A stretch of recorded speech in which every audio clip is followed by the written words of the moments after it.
Good evening সবাইকে। আজকে Saturday আর আজকে যাচ্ছে একটা শর্ট আমার রয়্যাল এনফিল্ড রিবনের রাইডে। বেসিক্যালি বেশি দূর যাব না, যাব হচ্ছে একটু নিউ টাউনের সাইডে। ওখানে একটা কাজ আছে, তাই ভাবলাম একটু গোপ্রোটাও টেস্ট হয়ে যাবে আর তোমাদেরকে একটা শর্ট রাইডে ব্লগ দেখানো হয়ে যাবে। তো চলো, জাস্ট আমরা এখন পার করছি আটঘোড়া, মানে যেটা চিনার পার্কের সাইডে পড়ে, সেই চিনার পার্কের নোয়াপাড়া দিয়ে ক্রস করে আমরা নিউ টাউনে ঢুকে গেলাম। তো এখান থেকে বেসিক্যালি রাজারহাট শুরু হয়। রাজারহাট পাশেই এখানে আছে city centre 2। City centre 2 cross করে আমরা ডিরেক্ট যাবো বিশ্ব বাংলা গেটের দিকে। তাই চলো, আর বেশি কথা না বাড়িয়ে রাইডটাকে তোমরা এনজয় করো।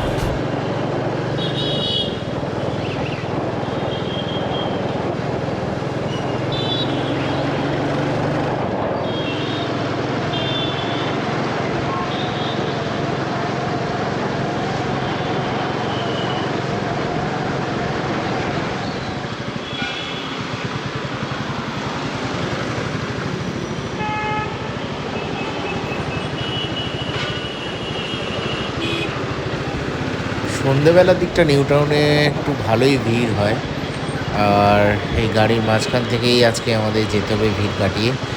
সো আজকে আমি যে বাইকটা চালাচ্ছি সেটা হলো ক্লাসিক 350 রিবন, যেটা আমি 2023-তে কিনেছিলাম। অলমোস্ট 34,000 কিলোমিটার আমি চালিয়ে ফেলেছি। তো এই 2.5 বছরের ওনারশিপ রিভিউ হিসেবে যদি বলা যেতে পারে, বাইকের সেরকম কোনো সমস্যা নেই, বাট বাইকের চেনের খুব সমস্যা হয়। তোমরা যেই এই রয়্যাল এনফিল্ড ক্লাসিক 350টা কিনছো, চেনটা একটু ভালো করে টাইম মতো লুক করো আর ক্লিন করো। যদিও চেন ক্লিন আর লুক করার পরেও আমার কিন্তু চেনের সমস্যা হয়।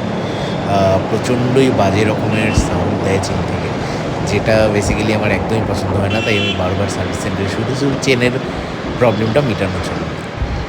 তবে এরম বাইক কিনলে আমি সাধারণত সবাইকে সাজেস্ট করব যাতে সবাই এক্সটেন্ডেড ওয়ারেন্টিটা করে রাখে, কারণ আমি অলরেডি 4th ইয়ার্সের জন্য এক্সটেন্ডেড ওয়ারেন্টি করে রেখেছিলাম, যেটা 4 ইয়ার্স অ্যান্ড 40,000 কিলোমিটার।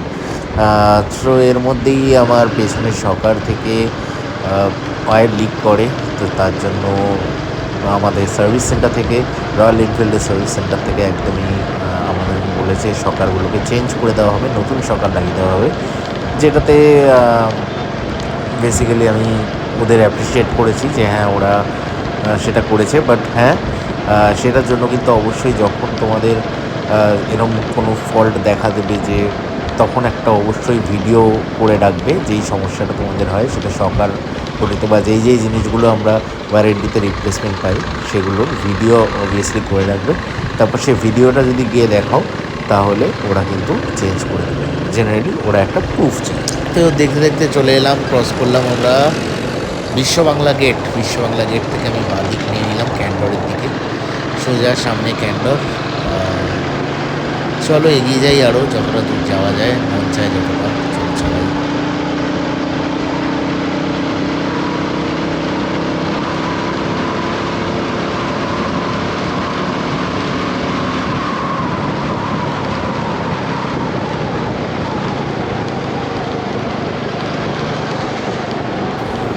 গাড়ি এখনও অবধি আমি হাই স্পিড তুলেছি 120, 125। হ্যাঁ, সেরকম হালকা ভাইব্রেশন বোঝা যায়, বাট রিবনের ক্ষেত্রে আমি বলবো না আগের যে মডেলগুলো ছিল সেইগুলোর মতো অত ভাইব্রেশন বোঝা যায়।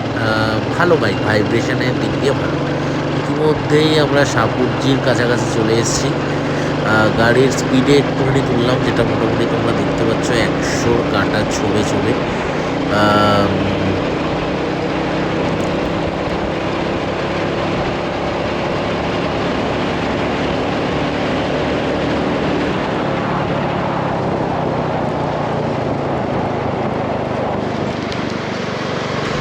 জাস্ট 100 টাচ করে আমাকে পিক আপটা ডাউন করে দিতে হলো, কারণ সামনে ছিল গাড়ি, তো তার জন্য স্লো ডাউন করতে হলো।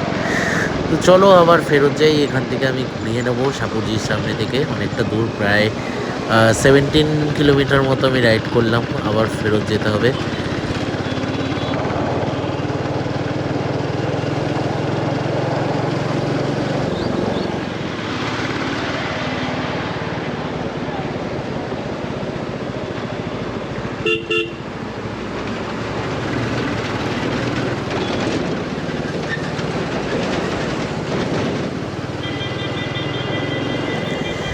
চলো ভিডিওটা শেষের পথে প্রায়, আবার গাড়ি ঘুরিয়ে নিয়ে ক্যান্ডরের সামনে দিয়ে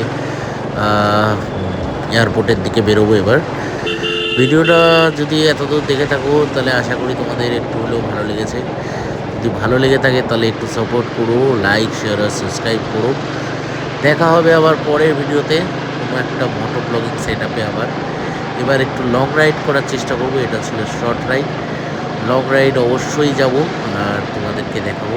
সামনেই বিশ্ব বাংলা গেট। আপাতত বিশ্ব বাংলা গেট দেখে তোমাদেরকে গুড নাইট করলাম। টাটা, সি ইউ, দেখা হবে আবার পরের ভিডিওতে।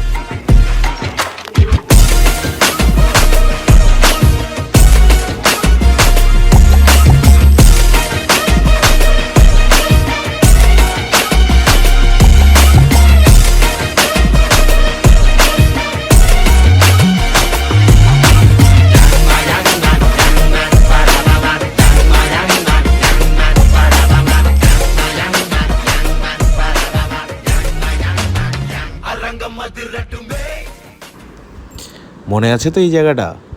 উন্নয়নের কিসের তলায়?